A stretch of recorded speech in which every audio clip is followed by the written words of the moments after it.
विजय असो। अरे शेतकऱ्याची फसवणूक करा, सरकारचं करायचं काय? खाली मुंड वर पाय, शेतकरी संपूर्ण कर्जमुक्त झालाच पाहिजे, झालीच पाहिजे, झालीच पाहिजे। आजच्या आपल्या आंदोलनाचा उद्देश काय होता आणि आपण आंदोलन कशाबद्दल केलं याबद्दल विस्तृत माहिती देऊ शकाल का? यावर्षी अतिशय मोठ्या प्रमाणामध्ये पाऊस झालेला आहे, त्यामुळे शेतीचं प्रचंड प्रमाणात नुकसान झालेलं आहे। कुठल्याही प्रकारचं शेतामध्ये जे उभं पीक आहे ते उभं पीक राहिलेलं नाही, अत्यंत मोठ्या प्रमाणात नुकसान झालेले आहे। परंतु या सरकारने काय सांगितलं होतं की 17,500 रुपयांनी आम्ही शेतकऱ्याला पूर्ण मदत देऊ, पण 17,500 आलीच नाही, परंतु 7,200 रुपयांनी मदत ही देण्यात आलेली आहे। ती सुद्धा संपूर्ण शेतकऱ्यापाशी ती मदत पोहोचलेली नाही। म्हणून या शेतकऱ्यांनी सरकारने म्हणून या शेतकऱ्याची पूर्ण फसवणूक केलेली आहे। म्हणून आज आम्ही या ठिकाणी तहसील कार्यालयासमोर टायर जाळून या सरकारचा निषेध करतो आणि पुन्हा याच्या पुढे जाऊन हे बी सांगतो की आज फक्त टायर जळले तर जर ह्या 2-4 दिवसामध्ये जर शेतकऱ्याच्या मदतीची काही घोषणा सरकारने केली नाही किंवा अद्याप मदत जर खात्यावर पडली नाही तर तहसीलदारच्या पूर्ण गाड्या, आमदार खात्याच्या पूर्ण गाड्या आम्ही फोड्याशिवाय राहणार नाही। आणि पीक विमा आता मोठ्या प्रमाणात शेतीचं नुकसान झाल्यामुळे पीक विमा हे वेळी अनिवार्य आहे, परंतु सरकार चालढकल करत आहे आणि पीक विमा जर सरकारने शेतकऱ्याच्या खात्यावर नाही टाकला तर आम्ही आमदार असू, खासदार असू, तहसीलदार असू याला रोडवर आम्ही फिरू देणार नाहीत। या इथं आम्ही नेपाळसारखी परिस्थिती केल्याशिवाय आम्ही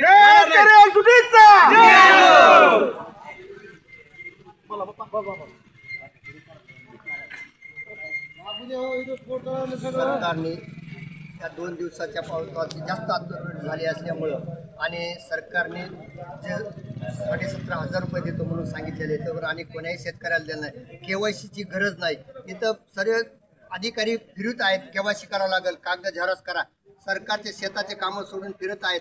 म्हणून नेपाळसारखी परिस्थिती होईल आणि काही दिवसात पुढाऱ्याला सुद्धा फिरायला बंदी राहील, ही सर्व नोंद घ्यावा आणि ताबडतोब सर्व शेतकऱ्याचे कर्ज माफ करावा आणि पैसे पडण्यात यावा आणि पीक विमा देण्यात यावा। सरपंच बोला तुम्ही, सरपंच बोला तुम्ही ये राजे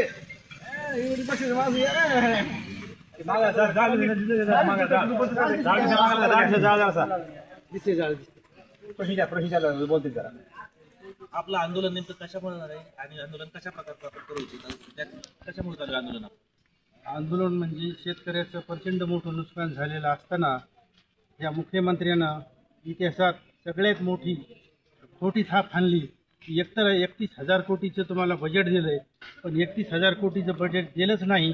यानं ते रोडचे, रोजगार हमीचे जे पैसे येतं ते याच्यातच 31,000मध्ये ते न घातलेलं आणि 17,500 रुपये हेक्टरनं पैसे देतो म्हणून लोकायला पैसे मिळत नाहीत आणि अधिकारी कर्मचारी हे शेतकऱ्याला सहकार्य करीत नाहीत, शेतकऱ्याच्या बेजाऱ्या होत आहेत।